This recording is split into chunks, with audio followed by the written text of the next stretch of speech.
So this is work package 13 of the European Joint Program Group on Rare Diseases. And work package 13 in short is the cross omics work package. Yeah, now it would be nice if I could move to the next slide. There we go. Of course, there is a long proposal that says why we do all this. And I made a summary out of that, and it says that we want to aim for better diagnosis and better treatments of rare diseases through better research. That's basically what we promised in the proposal we wrote to the EU, and that actually aligns with goals that EJP-RD set. And it's just good to realize that now and then. That we aim for better diagnosis, meaning that most patients would be diagnosed within 1 year, assuming that the disease is known at all. That undiagnosed individuals will enter a global diagnostic and research pipeline, in principle also within that 1 year, and that we would find 1,000 new therapies for rare diseases. Not just find them, but actually get them approved, which I think will be challenging.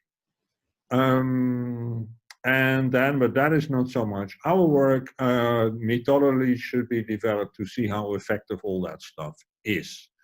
Now, this is for those of you that only joined the EJP and are not aware of the total thing. It's a really big project. And the 3 pillars that are shown at the bottom basically lift the whole thing. And interestingly, the EJP itself is a funding organization, will fund further research to reach all these goals, which has the good effect that we don't have to solve everything. It has a pillar on coordinating access to data and services, and I'll show that one in more detail because that is what this happens in. And there is a pillar on capacity building and empowerment, which you can easily translate to the one-word summary: training, right? So, and that is something we need to collaborate with again, because all these methods that we develop actually will also need to be trained in. And we discussed that a little bit with the training pillar so far, but just a little. And then there is a whole work package on accelerating and translating the results so they really become used, but we first need to have them, of course. This is the work package layout, and this is the longish name of work package 13, which says it's holistic approaches integrating the aspects for rare disease diagnostics and therapeutics.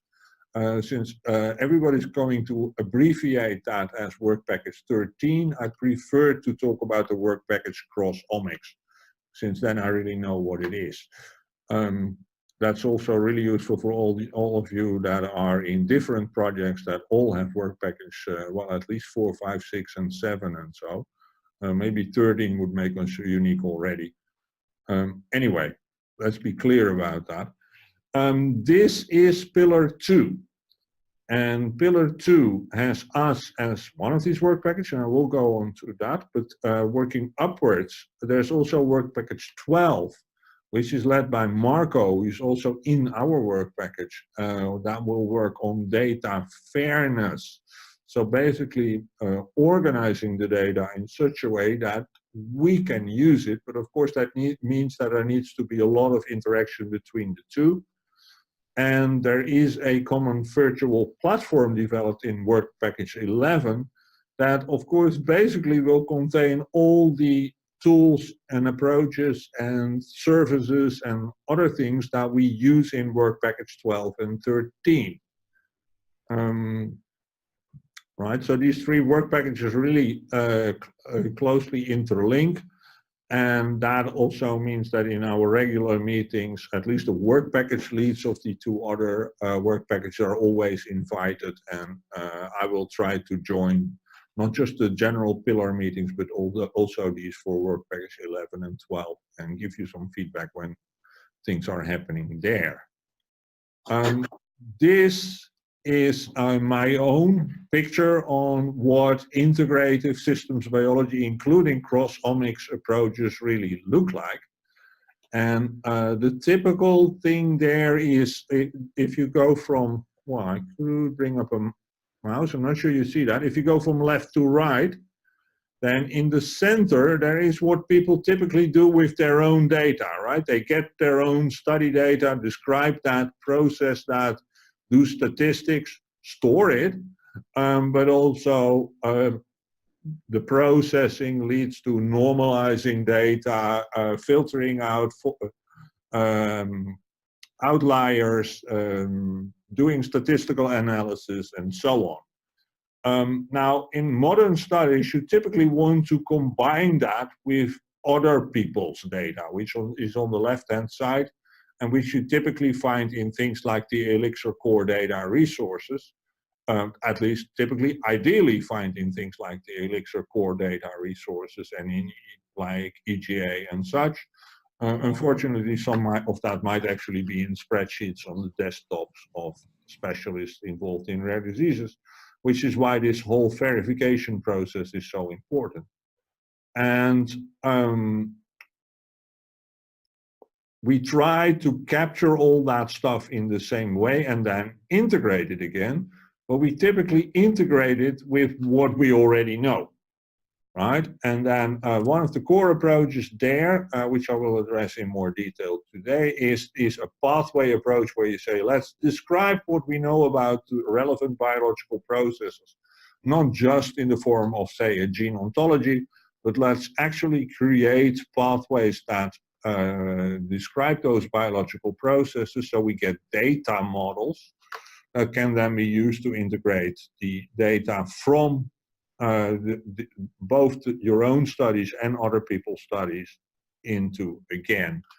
Of course, there is also, and it's said here, for instance, and here, there are a lot of interoperability issues, which is kind of my day work nowadays for Elixir, trying to get that type of approaches to work across the biological field.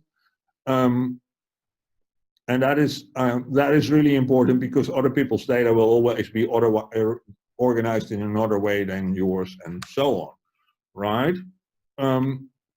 Then this is how we organize this work package. Freddie made this slide, that's probably why I'm in the center. We have the work package, we have the work package leads, which is, now the mouse is, now I'm there. That's actually me, and this is Frans, which is a very important aspect for all the work package. Frans actually coordinates the research council group, I'm not sure what it's called, for the ERN, so the clinical reference networks in rare diseases that exist for a lot of disease groups and then work together again and have their own research organization, and that is where a lot of our data will come from. It's also the way we're trying to keep everything real. We have Marco in there as a task lead in this project. That actually should be Eleni now, right? We should probably replace that picture.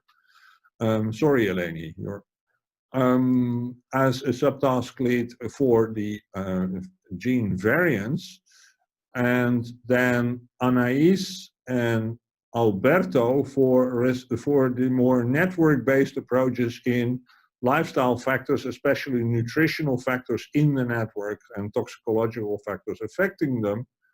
And all the green ones are then people in various groups connecting to various tasks.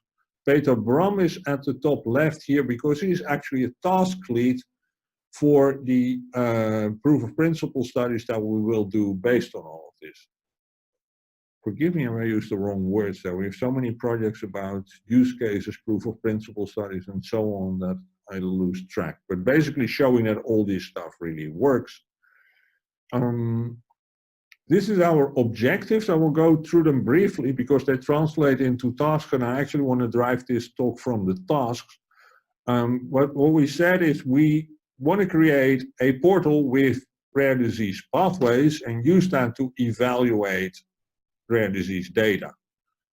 And then combine these pathways into network, extend these networks with relevant information that help us understand what's going on, use these networks again, the extended ones, to evaluate drug targets, so that will be the link to treatment, look into these networks to find intrinsic lifestyle factors, and I think you can almost read especially micronutrients there. That will be the more interesting one to look at, I would think, now at least.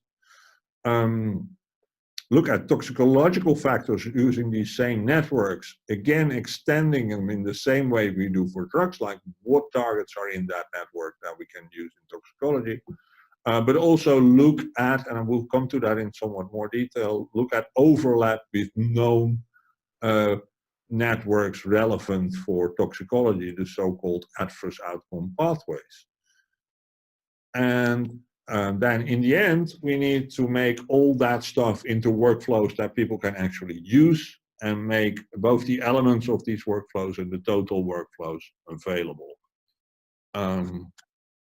Now, that was basically a summary of what I'm going to talk about now.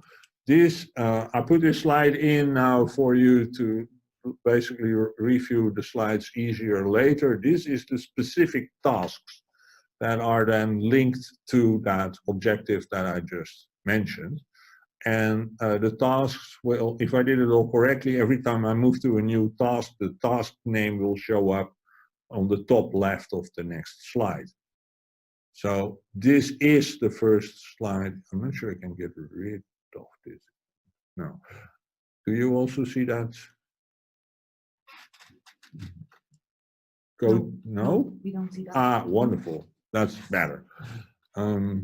There's something over my screen, but it's not on yours. This is what we already did. This is the rare disease portal on WikiPathway. So we created that already. And there are actually quite a few pathways for rare diseases already on there too, that you can, that are featured there. You can find them there. You can, in principle, curate them there. And you can download the whole collection of wiki pathways, or specifically these pathways if you want to.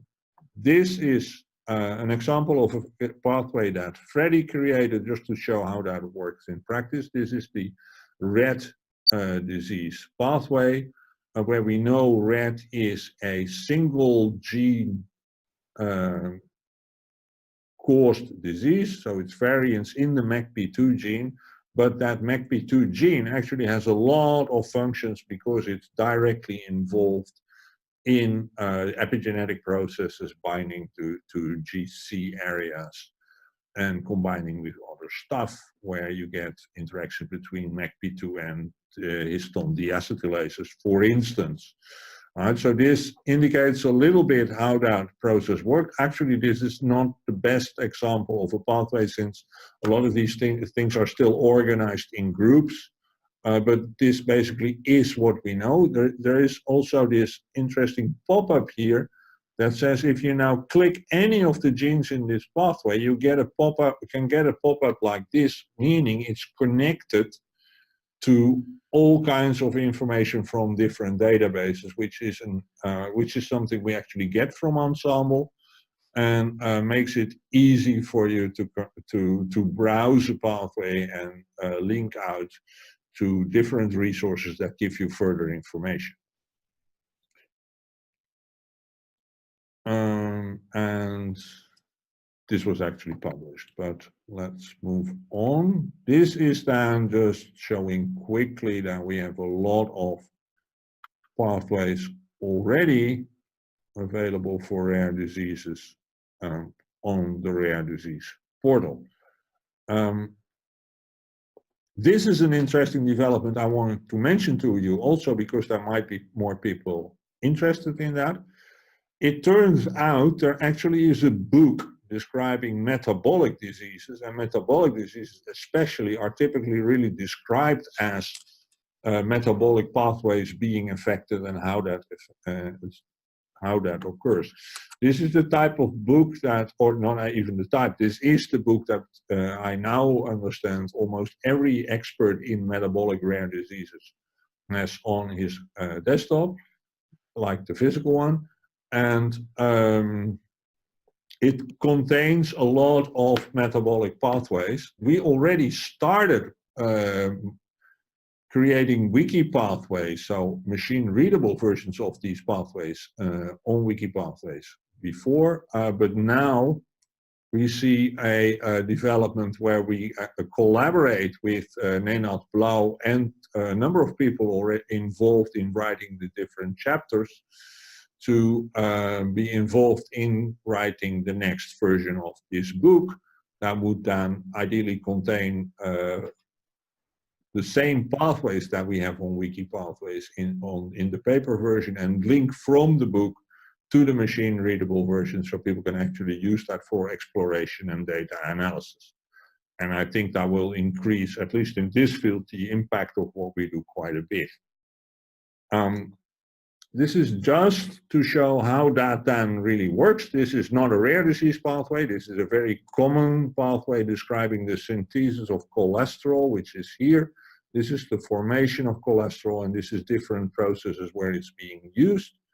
And this is what a data analysis with such a pathway then really looks like if you give a visual presentation of that.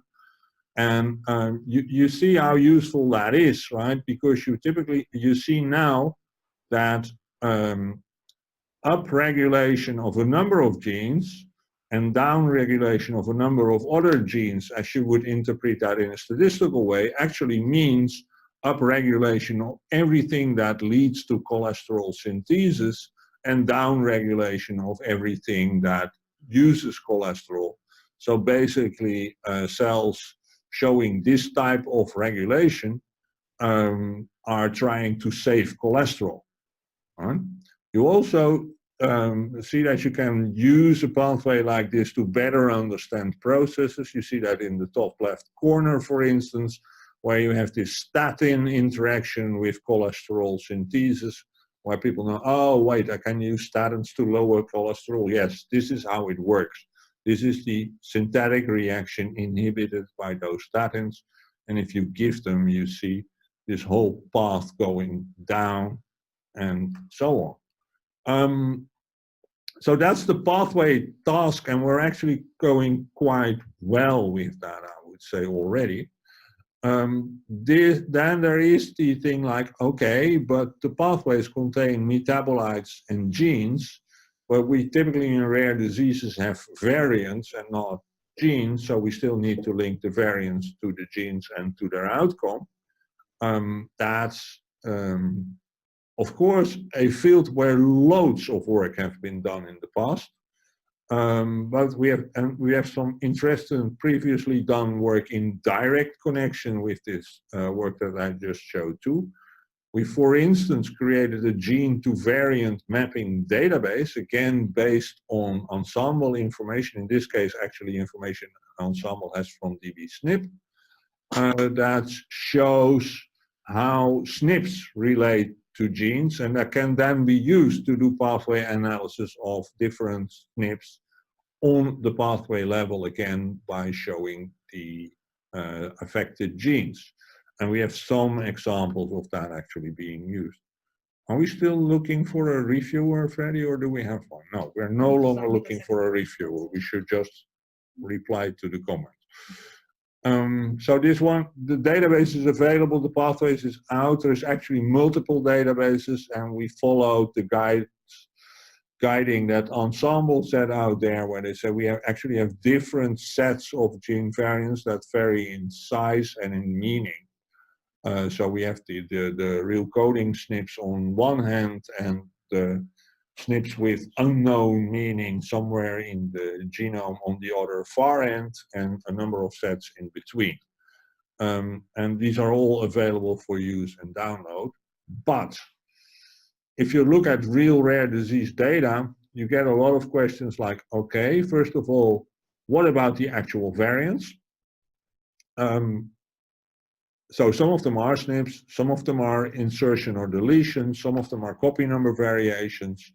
Of course, there's a whole bioinformatics fields looking at that type of information and how you combine different things, but having that available in such a way that you can immediately use it in pathway analysis and see, hey, wait a sec, we have two groups of variants where one affects, say, this protein motif and the other another one or such, is actually not so trivial, and we really have to look into existing tools and how we use and combine them to make that useful. It also leads to, and then how do people actually describe their variants?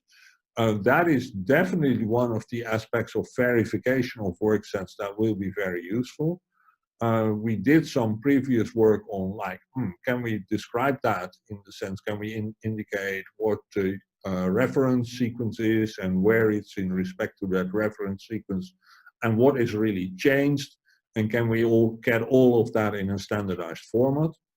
That was some work being done at one of the fair Bring Your Own Data sessions in Maastricht. And I see Freddie here in the room nodding like, yeah, it was. And then where did we put that again? Yeah, right. That's exactly my question at this moment too. So that is one of the interaction with work package 12 that we really will have to follow up on. Like, okay, what is the standard being used?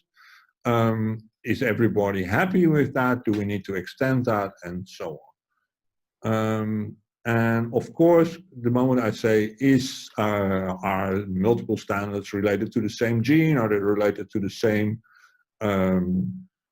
protein domain or so? We immediately move to, and do we maybe already know how they affect function?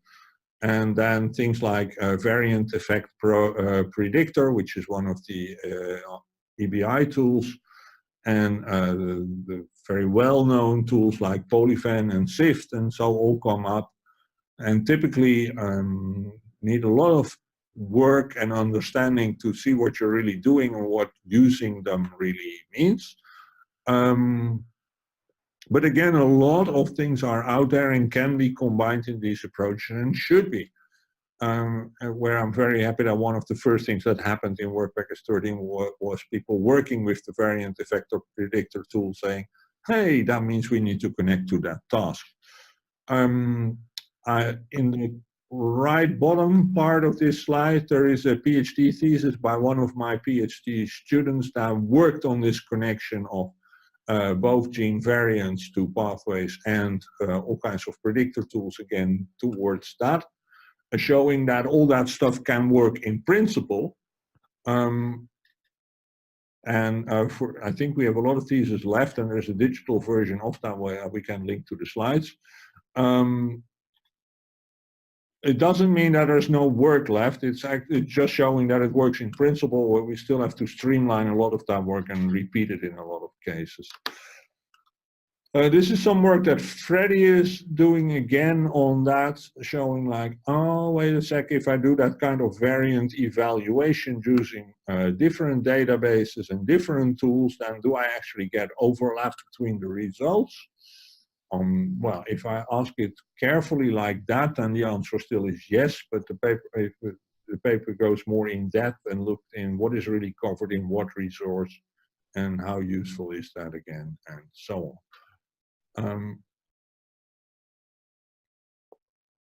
So I mentioned FAIR a number of times, and that links to Work Package 12.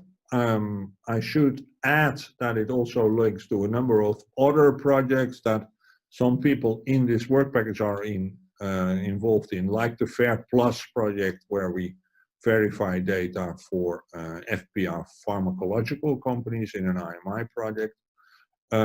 It also links to knowledge integration like we have previously done in the Open Facts project, where we say, can we link things like drugs interacting with targets, targets being in pathways, other genes in these pathways being related to diseases, and that type of stuff all in one resource so you can explore that. And the answer is yes, but we cannot maintain that. Which is exactly the reason that we're now looking, and can we build a federated resource that basically does the same thing and uses all the mapping tools that we discovered are really needed as a clue into this kind of interoperability resources. And that will, I think that will go a little bit beyond Work Package 12, because Work Package 12 will basically verify the data.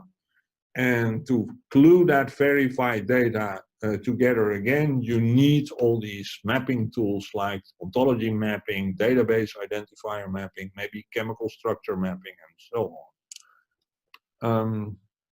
Luckily, we're not the only project needing that, and quite a bit of development is going on. This is just showing that the approach I described so far for pathways and not really yet beyond actually works. So what is done here is that we took not a rare disease, we caught actually a very common disease, diabetes. We downloaded a data set, well, the best human data set for diabetes available on Array Express, at least we judged that the best one. We did pathway analysis for that, built a network out of the pathways, added transcription factors to that network, and then turn it inside out to look at the transcription factors that regulate a relatively large number of genes in that network. And then you get, in the end, you get this picture. And for me, the interesting aspect of this picture is when I show that to a diabetes expert. Because what these diabetes experts tell me is, Chris, I already knew that. This is all the transcription factors that we talk about every day. And the thing is, they talk about that every day because they did 25 years of research on that. And we used only one data set that we analyzed in the context of pathways and transcription factor targeting information and found exactly the same thing. So data reuse actually can show you the main things occurring. Of course, I should tell you that that was not our data. We actually did download that data set from Array Express, but it's a geo data set from Pila Yamaki et al., who published that work here, and this is where our own publication is. I always think this is an important thing to do explicitly, although we still sometimes forget, because this is about data reuse and giving people credit for what they did, right?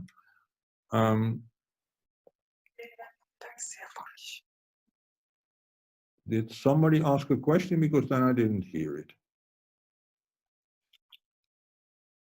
No. Okay. So this shows a little bit more about how that works. This is the pathways in blue that were really found to be affected in the pathway analysis. This is the overlapping genes. That's basically the simplest method to build a network out of pathways that was used to build that network. And here in the top right-hand corner, you see how that network looked like before we added the transcription factors. And then we did, and we, well, like I said, we basically turned it inside out. This is a similar result showing you can actually do that for rare diseases too. It shows active subnetworks, meaning subnetworks that are really well connected in the sense of network topology terms, but also highly regulated, in this case, again, on the transcriptional level in red disease. Quite a few examples you will see are from red disease, and that is because that was the first rare disease research group we came really involved in. Of course, that will change in this project. So that means we will start in this project to create networks like this, right? We will create networks that are based on rare disease pathways and the common pathways that we have, analyzing data that we get from the ERNs for these respective diseases, trying to figure out networks that describe the relevant biological processes and are really affected in the patient. If you do that, that of course is a very important resource again for follow-up research in different groups, which means we promised and also really want to publish these networks and make them available on the core network resource, which is Index. Right. Chris, may I make an ignorant question, if you allow? Sure. Fantastic networks. What in my AOP experience, what I miss in these networks are the intermediate key events. So how gene and protein regulation translates into events at cellular or even tissue level, just before the disease. It's difficult to figure out, I must admit. Yeah, we did some basic work on that. One of my comments to researchers doing transcriptomics, especially analysis over the years, often was like, oh, this is nice, but in the end you developed a very expensive microscope, right? Like you do a high-fat diet, look in the liver, see inflammatory processes going on. But you could probably just have looked in the liver and see macrophages flow in or things like that, right? Or you do an obesity study, you see a lot of changes in fat tissue, but what really happens in fat tissue is that the adipocytes grow, so the relative content of different cell types actually changes.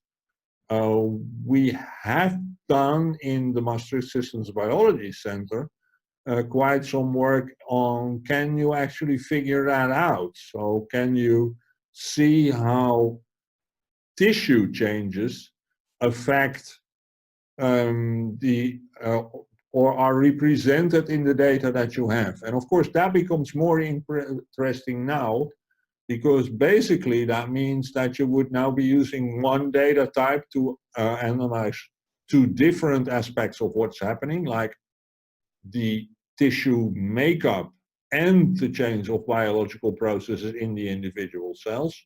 And of course, solving two problems with one key is not going to work very well. But that gets more interesting. Now you could actually do gene expression evaluation for the whole tissue, and in addition do single cell analysis.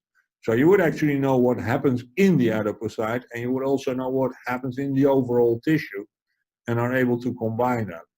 If you want to go more into and what really leads to that, so the dynamics of the process, and I understand that was in part your question, the answer is still along the same lines, but it will probably need high frequency data, right? You need to sample gene expression every, well, few minutes, maybe even every 15 seconds or so. Which typically means you need to look at synchronized systems. So actually whole body tissue derived will probably obscure a lot of what is happening. And if you do that in cellular systems, you really need to synchronize them too. It's not impossible, but it typically leads to very complex and very expensive studies. Mm-hmm. Okay.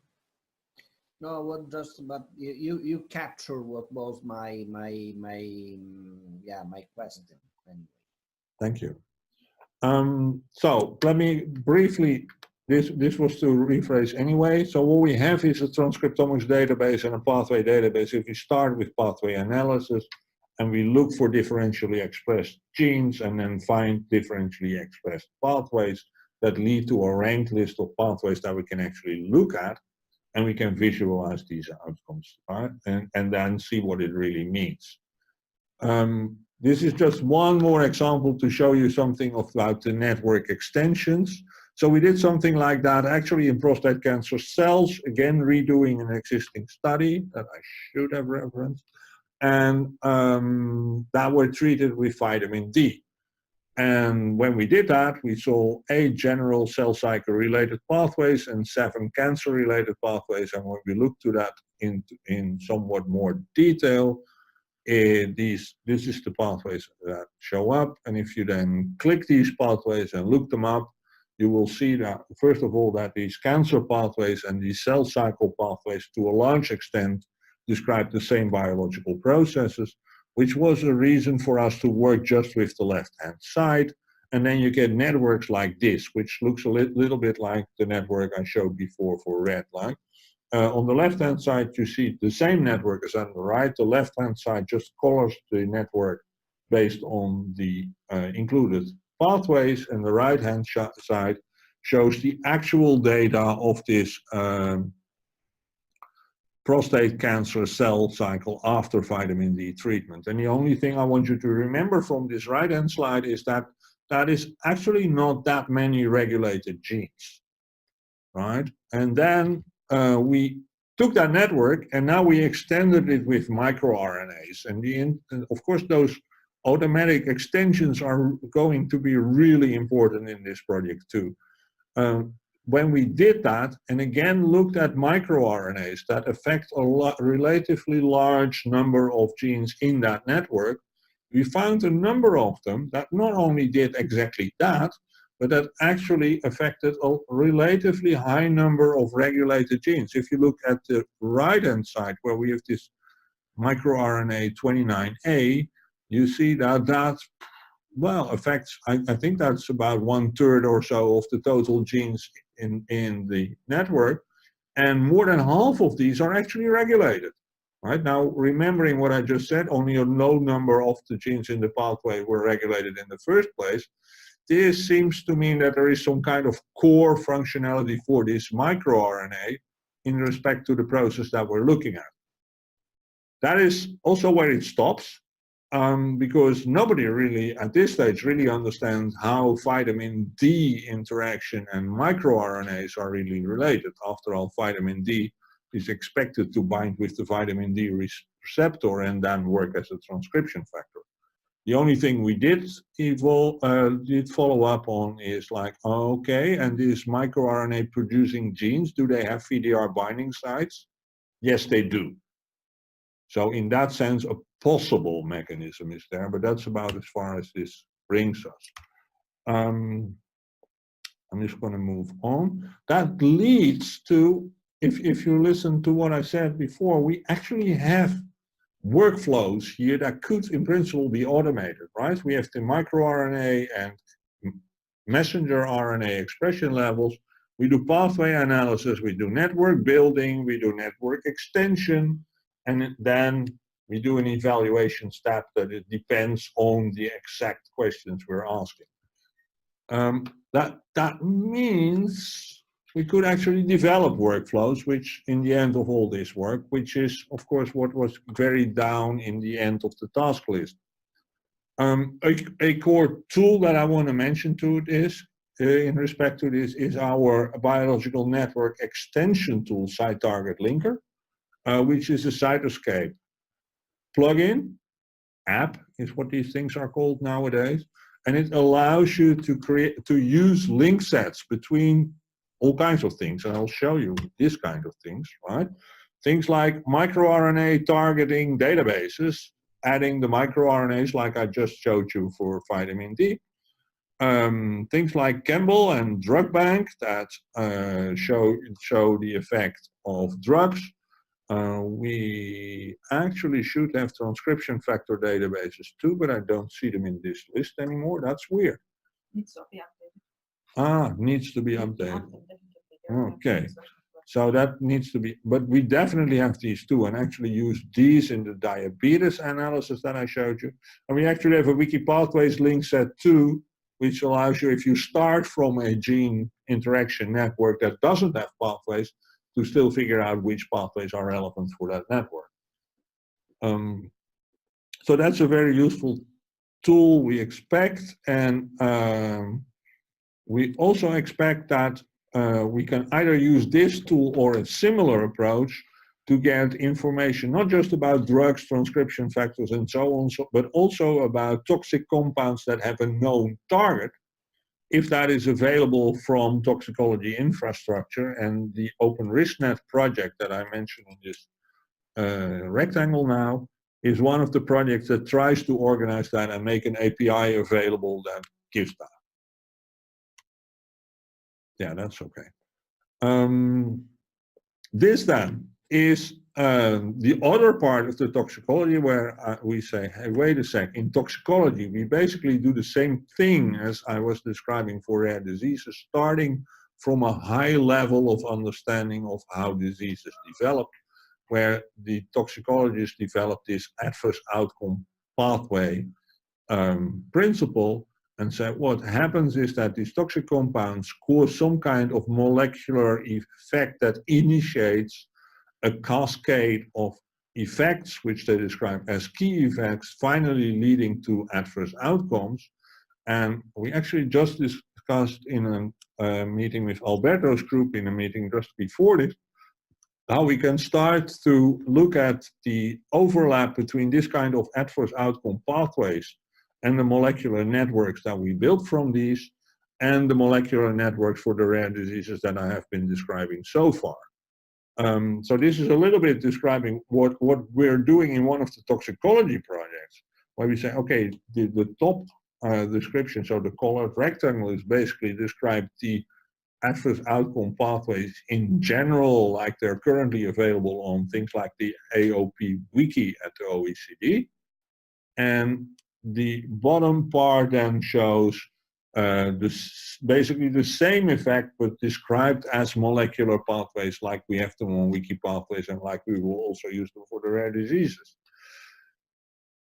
And having that connection will, of course, allow us to use omics data in toxicology to evaluate these different AOPs, but it will also allow us to connect toxicological knowledge and toxicological data to approaches we do in the rare diseases, where we kind of agreed so far that doing that for important drugs that may affect rare disease development or cause parallel types of effects, like a toxicology outcome that looks like a rare disease outcome and that might actually share a big part of the mechanism, is things we want to explore, especially for toxic drugs, since these can actually be used in rare disease patients and may cause real nasty effects. All right. I could have left this slide out. This is basically describing the same thing. This is showing how complicated that can become. This is just the AOPs, right? This is on the left-hand side, different molecular initiating events. On the right-hand side, different adverse outcomes. I should use the mouse and not the pen. So this is the initiating events. This is the adverse outcomes. And then in between, you have this series of key events that lead from one to the other. But you see that in some cases, the same key event can actually be involved in multiple AOPs. And in some cases, the same key event can actually lead to different adverse outcomes, which leads to a whole network of possible interaction between toxicological processes, which will just be interesting to evaluate combined with the rare disease processes again. This is to show that some real work is going on in that field too. So this is the AOPs that are currently available on wiki pathways. And we're working on making these connected to the rest of the wiki pathway set and get the biological portals, pathways in there. This is more to finish off. I just actually did this, like we have these workflows that we want to automate. There is stuff out there that we have to look at, like the common workflow language. Is that a useful approach to start describing this type of workflows or not? These are really interesting aspects also being studied in processes like EOSC and Elixir and so on. Let's say, okay, people are using different workflow tools. Is there some way we can describe what you can do in general? So it will actually work in KNIME, in R, in Galaxy, in Pipeline Pilot, and so on. It still has to show itself a bit, but a lot of interesting work is going on, and we will just have to evaluate whether that's a good way to make our own workflows available again. This is the slide I started with, showing how these work packages relate. I put it again at the end. to indicate that basically once you start to understand what we are doing, the order of the work packages is not necessarily logic, right? You typically have data that you first want to organize and verify. So a lot of the work will actually start in work package 12, right? And then move towards us, and this is a big mean, of course, because they will do a lot of work during that start phase too. So doing the cross omics analysis with that, and during that we will develop workflows and interoperability tools and analytical tools and so on that will all contribute to that virtual platform that is being built in work package 11.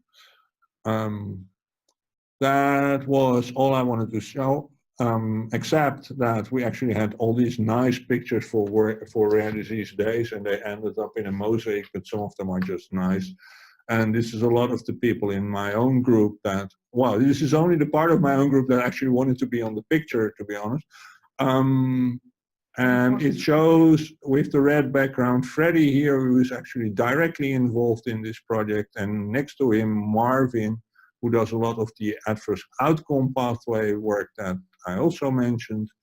And the other really immediately important people for this project is Martina, who's our network biology expert and developed things like site-target linker. And Denise, who amongst a lot of other things she does in metabolomics, is actually working on the pathways for the Blau book. And with that, I want to hear whether there are any